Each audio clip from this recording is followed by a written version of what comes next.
Au numéro 6, on nous demande d'identifier les variables en fait qui jouent le plus naturellement là, le rôle de variable indépendante et de variable dépendante.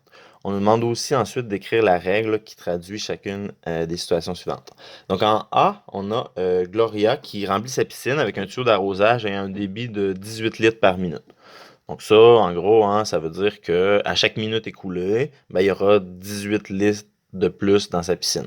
Donc Gloria, bien sûr, s'intéresse au temps qu'il lui faudra pour remplir à pleine capacité sa piscine. Puis on nous dit aussi là, que celle-ci peut contenir 15 000 litres d'eau. Donc en fait, si on nous demande pas, on nous dit qu'elle s'intéresse à ça, mais on nous demande pas de trouver en aucun cas là, combien de minutes ça va prendre. Donc on peut le faire, mais en fait, c'est ça, on nous le demande pas explicitement. Donc ce qu'on va faire, c'est commencer probablement par identifier c'est quoi nos deux variables. Hein? C'est pas évident de savoir c'est quoi nos deux variables. Puis une fois que ces deux variables-là seront identifiées, ben après ça, on va pouvoir dire, OK, laquelle est indépendante puis laquelle est dépendante.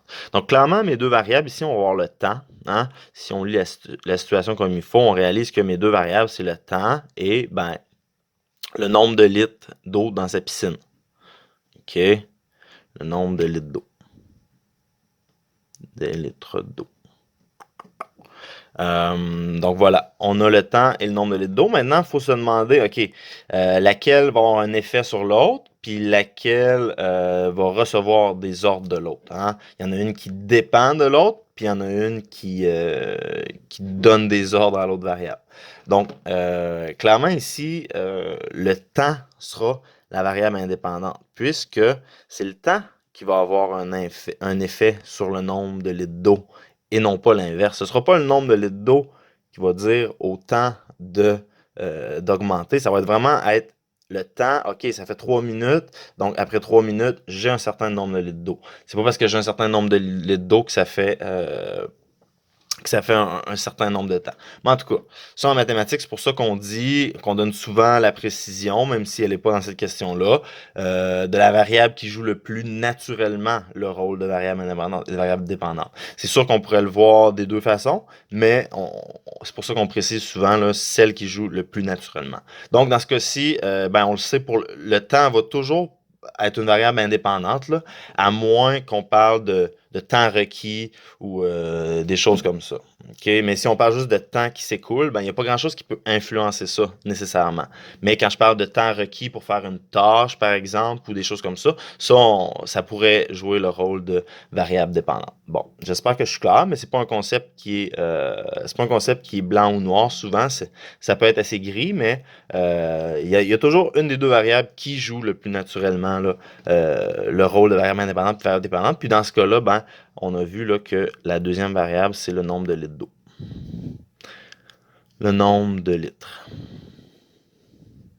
d'eau dans sa piscine, là, pour être très exact. Nombre de litres d'eau dans sa piscine.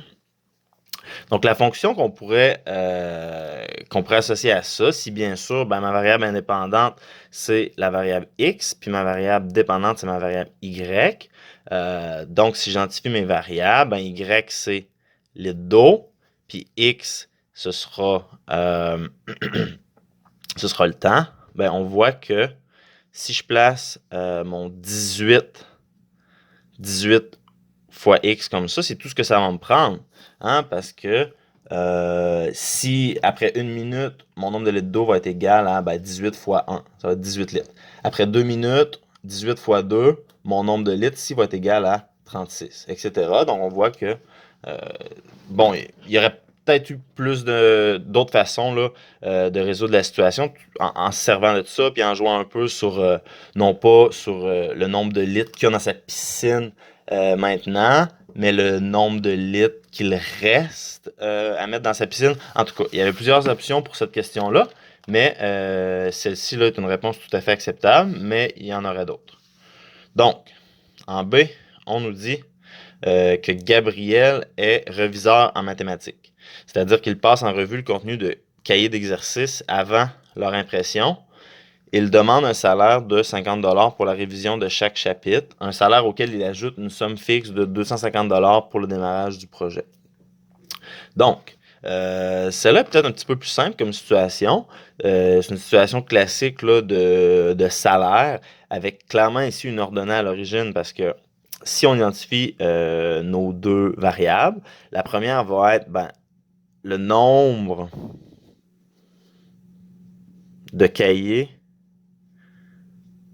le nombre de chapitres, pardon, le nombre de chapitres révisés, c'est des chapitres, un chapitre révisé, le nombre de chapitres révisés, puis on va avoir le salaire aussi.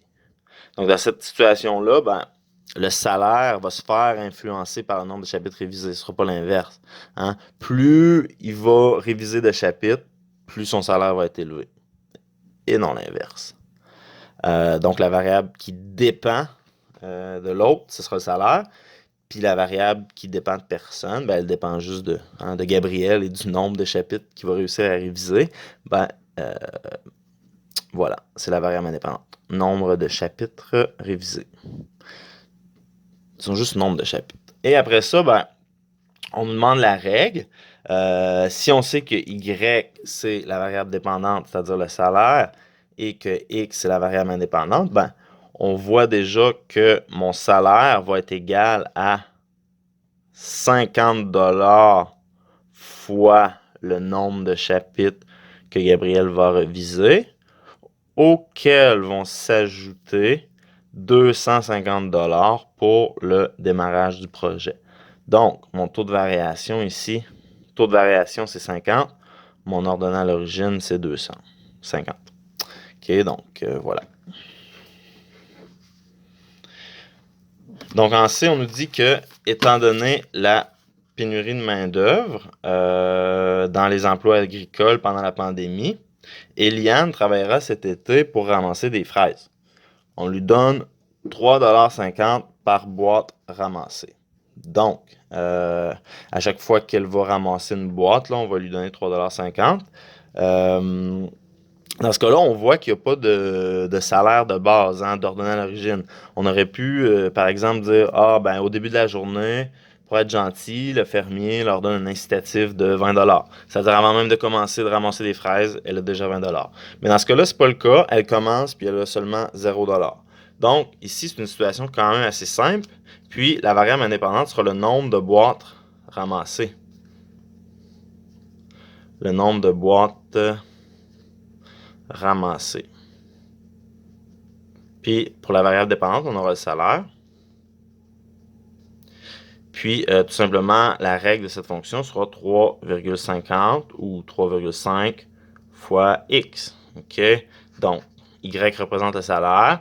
Donc, le salaire va vraiment être égal à 3,50 fois le nombre de boîtes. Donc, si elle a 10 boîtes, par exemple, 3,50 fois 10, 35 $. OK? Donc, on lui souhaite bonne chance cet été avec cet emploi-là. Voilà.